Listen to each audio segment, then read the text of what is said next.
Imagine that your worst nightmare happens and your garage goes from this to this.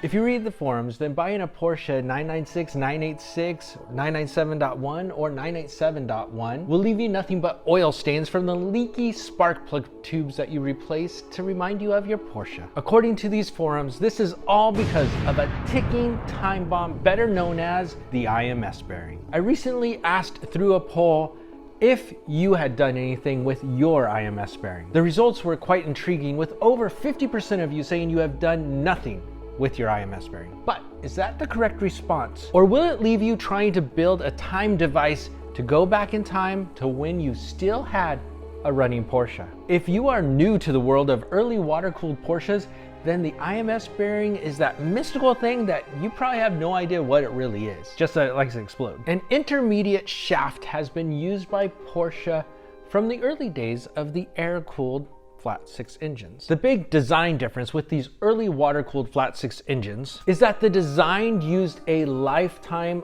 bearing for the intermediate shaft that was fully enclosed in grease designed to last the life of the bearing. Of course, it certainly is a lifetime bearing because when it goes, so does the life of your engine, forcing the necessity of a build of a time device or a rebuild, as the case may be. The IMS bearing was redesigned multiple times by Porsche during the lifespan of the 986, 996, 987, and 997. The earliest cars had a dual row bearing design. The bearing used on late 9961, 9962, and 9862 cars was a single row bearing that could handle lower amounts of load than the previous dual row bearing. This eventually led to a third design, which was still a single row bearing, but with the capability of handling much more load, similar to the early dual row bearings. Of course, not everything is great in paradise, and with this new design, it became an internal bearing. This meant it was not serviceable without breaking open the case. Eventually, Porsche gave up on the lifetime IMS bearing design with the 997.2 and 987.2. The previous 996 Turbo and GT models also did not have an IMS bearing. Following Porsche's model with the IMS bearing, I always say, if at first you don't succeed, try, then give up. With each IMS bearing design, there became different percentage chances that your engine would experience catastrophic engine failure. Now, exact numbers are not completely known, but we do know from a class action lawsuit against Porsche about the IMS bearing roughly what the percentages were, at least during that lawsuit. According to the lawsuit, the early dual row bearings had less than 1% chance of failure. The single row bearings mainly used in the 996.2 and 986.2 models had the largest percentage chance of failure at anywhere from 8 to 10%.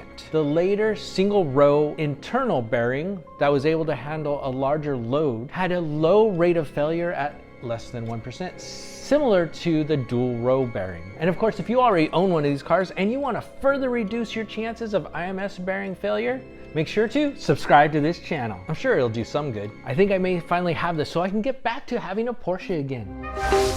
Well, it looks like I sent time through me instead of myself through time. Where there is money to be made, enterprising people will take advantage and provide something to fill that market. Thanks to this, there are various IMS bearing retrofits available from various sellers on the market. These bearings range from ceramic bearings that will last a certain amount of mileage before they need to be serviced, to oil-fed permanent solutions that require no more service of the IMS bearing. Of course, if you decide to go with an IMS bearing retrofit, make sure you do your homework, as some of these could also have failure, and that could be a very expensive problem. Hey, I'm a cheap guy, but there are some times that buying the cheapest part can end up costing you quite a bit more. For me, my current 996.1 and my previous 986 Boxster both had a dual row bearing design, so there is a very low chance of failure, although never zero. For folks with a manual transmission and the serviceable IMS bearing, when you change your clutch is the perfect time to change your IMS bearing because you're right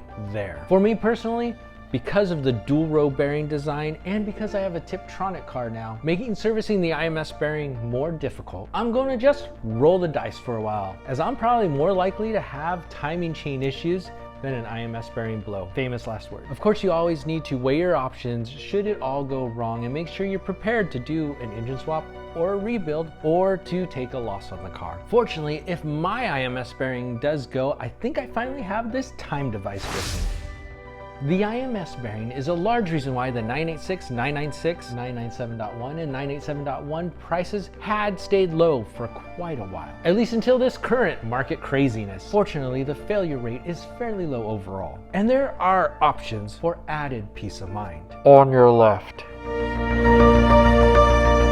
My advice is to drive and enjoy your Porsche without worry, but make wise decisions on preventative maintenance that makes sense for your situation. Otherwise, you may be wishing that you had a time traveling device to be able to get back and do that preventative maintenance. If you would like to see a non-controversial video on why the Tiptronic transmission is the best transmission that Porsche ever used, check out this video.